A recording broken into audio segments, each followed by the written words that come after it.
de personnalités qui la suivent.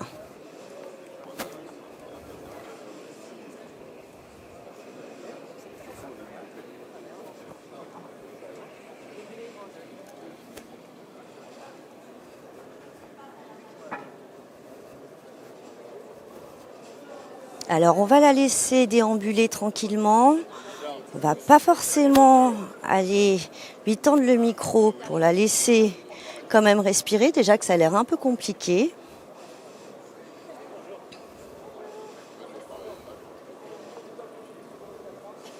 Voilà. Les agriculteurs et toujours prêts à tout pour attirer l'attention.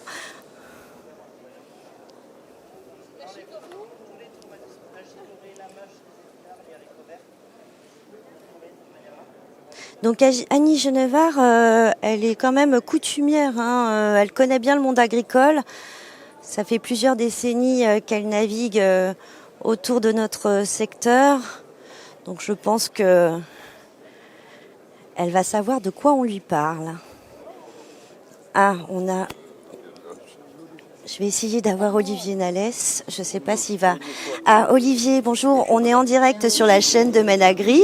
Comment ça s'est passé? Tu étais ce matin à la réunion?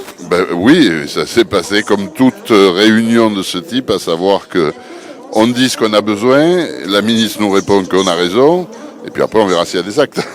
Bon, on verra tout ça. Je crois qu'elle passe à la phase de dégustation.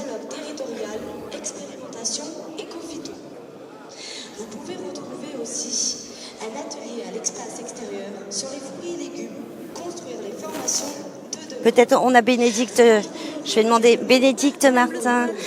On est en direct sur la chaîne de Menagri. Tu peux nous dire deux mots de comment ça s'est passé, l'arrivée de Madame la Ministre ce matin? Alors, on a pu faire un large tour d'horizon via les organisations professionnelles agricoles et le réseau consulaire, qui a permis de sensibiliser sur les grands dossiers de la région, celui de l'hydraulique, celui de la main-d'œuvre, celui des phytos et les grandes filières en difficulté comme la vitie, la cerise, la lavande. Ça s'est passé de manière constructive, chacun a pu intervenir et la ministre s'est engagée à répondre quand elle ne répondait pas, mais elle a répondu de manière assez claire systématiquement. D'accord. Les échanges étaient cordiaux? Très cordiaux. Des agriculteurs qui sont là pour discuter, construire et trouver des réponses collectives. C'est plutôt flatteur de la voir arriver chez nous, non? C'est une bonne nouvelle parce que je crois que cette ministre-là partage notre vision du monde agricole, notre vision de l'agriculture. Elle croit en l'innovation, elle croit en cette agriculture capable de conjuguer la compétitivité et la durabilité de ses pratiques. Donc c'est un beau signal en tout cas qu'elle nous envoie. Merci beaucoup Bénédicte. Voilà, c'était Bénédicte Martin qui est donc élue à la région en charge de l'agriculture.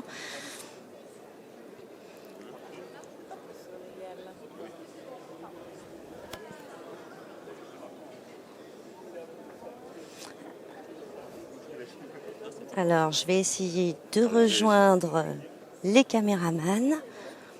Et donc, c'est combien qu'on veut essayer pour l'agroalimentaire, si on arrivait à produire un sucre naturel.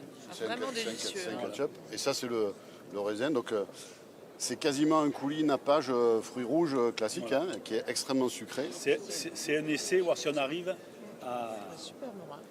Le ketchup. Ah oui, il est vraiment très bon. Hein. Avec, visiblement, Madame la Ministre apprécie notre ketchup provençal. Et puis on avance parce qu'on est passé. Donc, à la fin, André Bernard, toujours pressé. Voilà. Ça, c'est vraiment de l'économie circulaire. Et on peut même faire du plastique rigide à la fin. Voilà, donc incroyable. on a tout Formidable. Donc on va faire la même chose avec le raisin. Et sinon, vous méritez bien votre prix. On a du pain, c'est Lupin d'Aki, c'est un pain qui est produit avec des farines 100% sud. On a lancé la baguette sud. avec 200 boulangers, 100% sud dans le cadre de l'opération Naturalité. Producteurs, coopératives, meuniers, boulangers, on en est à 200 et on a notre propre baguette 100% sud avec des blés tendres de qualité. Et on y a rajouté un peu de vin dedans. Et là, il est au Côte du Rhône. Il est au Côte du Rhône, monsieur. C'est du vin au Côte du Rhône, c'est aussi pour montrer qu'on peut associer des filières. Et on le voit surtout sur la couleur, un petit peu moins sur le goût. Ben oui, Il est rosé. l'ami est rosé. Donc c'est un pain festif et ça remplace les pains à l'huile de palme, qui ne sont pas très bons pour la santé non plus. Formidable. Et voilà, être ministre de l'Agriculture, c'est aussi goûter du pain au rosé dès le matin. Elle est accompagnée d'André Bernard, donc président de la Chambre régionale d'agriculture.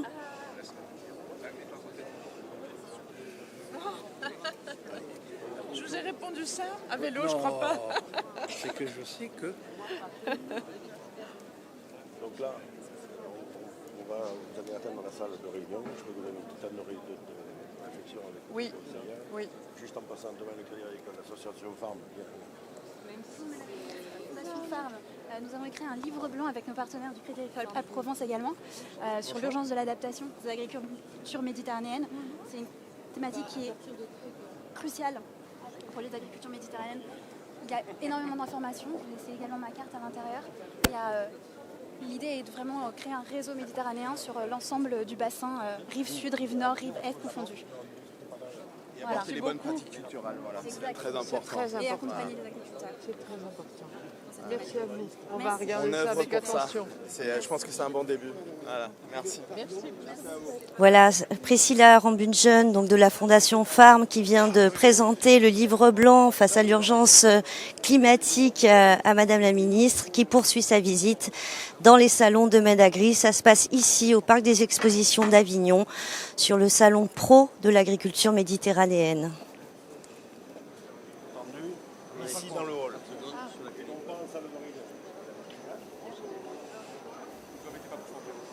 Allez, on passe au calibrage.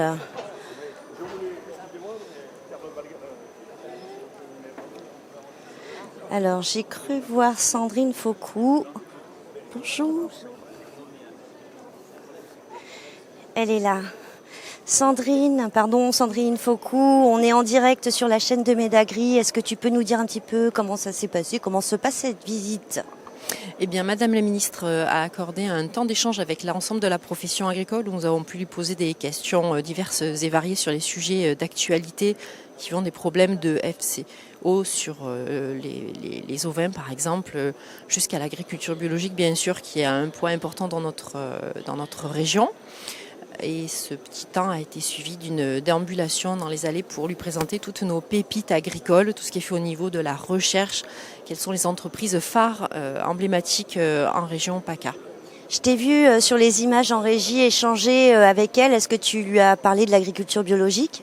Bien évidemment, c'était l'occasion de partager avec elle l'actualité, notamment sur le moment qui est compliqué au niveau du marché, où aujourd'hui il faut réassurer le consommateur pour qu'il consomme les produits bio. En région PACA, nous avons à peu près 40% des superficies, un tiers des exploitants qui sont en bio, donc autant dire que le poids de l'agriculture biologique dans le monde agricole est très, très important dans le chiffre d'affaires régional.